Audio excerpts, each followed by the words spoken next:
भाजपा कार्यकर्ताओं ने आपातकाल के विरोध में काला दिवस मनाया। आपातकाल के विरोध में भाजपा अलवर उत्तर जिला अध्यक्ष उमेद सिंह भाया ततारपुर चौराहा स्थित अलवर न्यूज कार्यालय पहुंचे। वे प्रेस वार्ता कर कहा कि 25 जून 1975 को कांग्रेस के द्वारा आपातकाल लागू कर आम नागरिकों के मौलिक अधिकार को छीन लिया गया था। प्रेस की स्वतंत्रता छीन ली गई और कांग्रेस के द्वारा देश में चुनी गई सरकार को हटाया गया। उन्होंने कहा कि आपातकाल के समय 1,40,000 लोगों को जेल डाला गया था, जिसमें लगभग 22 लोगों की मृत्यु हो गई थी। जिला अध्यक्ष उमेद सिंह भाया ने कहा कि प्रदेश के निर्देश पर 23 जून से 6 जुलाई तक बलिदान दिवस के रूप में मनाया जाएगा, जिसके तहत जिला से लेकर बूथ स्तर तक कई कार्यक्रम चलाए जाएंगे। 5 जून को देश के प्रधानमंत्री नरेंद्र मोदी के द्वारा घोषित पर्यावरण संरक्षण एवं संवर्धन कार्यक्रम के तहत पार्टी के सभी सदस्यों को एक पेड़ मां के नाम कार्यक्रम चलाना है। स्वागत।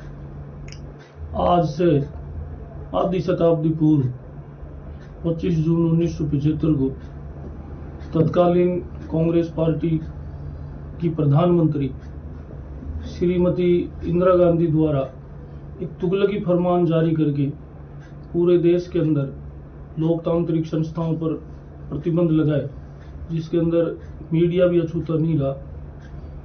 कांग्रेस हमेशा या यूं कहूं कि देश की आज़ादी के साथ देश में कांग्रेस के राज का आगाज हुआ और इन्होंने अपने पहले अंतरिम सरकार रहते हुए नेहरू जी के टाइम से ही देश के अंदर राष्ट्रीय स्वयंसेवक संघ जैसे देशभक्ति संगठन पर प्रतिबंध लगा करके लोकतंत्र को खत्म करने की जो प्रक्रिया प्रारंभ की, वो अपने आप में एक बहुत बड़ा रहस्य का उद्घाटन उस समय इन्होंने किया। लेकिन लोक लुभावन और थोथी घोषणाओं के बल पर कांग्रेस चलती रही। 1972 के आते आते पूरे देश के अंदर कांग्रेस के खिलाफ वातावरण बनने लग गया था और कांग्रेस की उस समय की प्रधानमंत्री श्रीमती इंदिरा गांधी 72 का चुनाव जब रायबरेली से लड़ी तो संयुक्त विपक्ष के उम्मीदवार के रूप में स्वर्गीय राजनारायण जी ने चुनाव लड़ा और वहां आज चुनाव आचार संहिताओं की मर्यादाओं का उल्लंघन करके चुनाव के अंदर इंदिरा गांधी जी ने धांधली करवाई और उसके खिलाफ राजनारायण जी ने माननीय इलाहाबाद उच्च न्यायालय के अंदर वाद दायर किया। 1975 आते आते स्वर्गीय और तत्कालीन इलाहाबाद उच्च न्यायालय के माननीय न्यायाधीश श्रीमान जगमोहन लाल सिन्हा ने इंदिरा गांधी की संसद सदस्यता को खत्म किया। लेकिन देश के अंदर मेरा ही शासन रहे, मेरे परिवार की मनमर्जी का शासन रहे, इस दुर्भावना के साथ इंदिरा गांधी ने 25 जून 1975 को आपातकाल की घोषणा की। आपातकाल उस समय होता है जब कोई प्राकृतिक आपदा हो, पड़ोसी देशों से लंबा युद्ध चल रहा हो।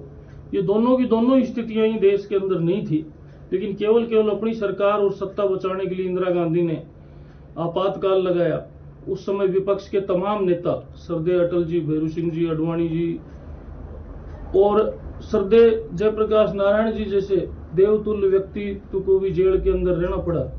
19 महीने तक उस समय के हमारे लोकतंत्र के रक्षकों ने लोकतंत्र की बहाली हो देश के अंदर, इसके लिए जेल की यातनाएं सहन करी और सरदेय जेपी की प्रेरणा से देश ने पहली बार देखा कि वोट की ताकत से सरकार बदल सकती है। 1977 के अंदर इस देश के मतदाताओं ने, जिनकी लोकतंत्र के प्रति 100% आस्था है, उनके लोकतंत्र विरोधी कदम के खिलाफ किए गए मतदान के फलस्वरूप इंदिरा गांधी को सत्ता से हटना पड़ा और देश के अंदर पहली बार किसी दूसरे दल की सरकार बनी।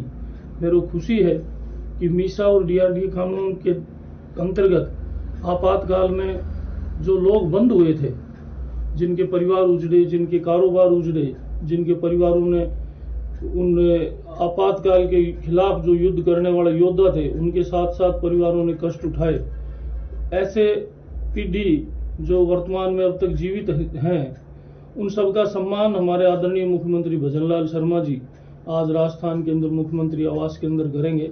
आदरणीय मुख्यमंत्री जी का आभार।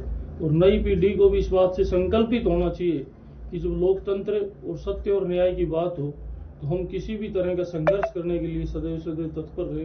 बहुत बहुत धन्यवाद। नमस्कार।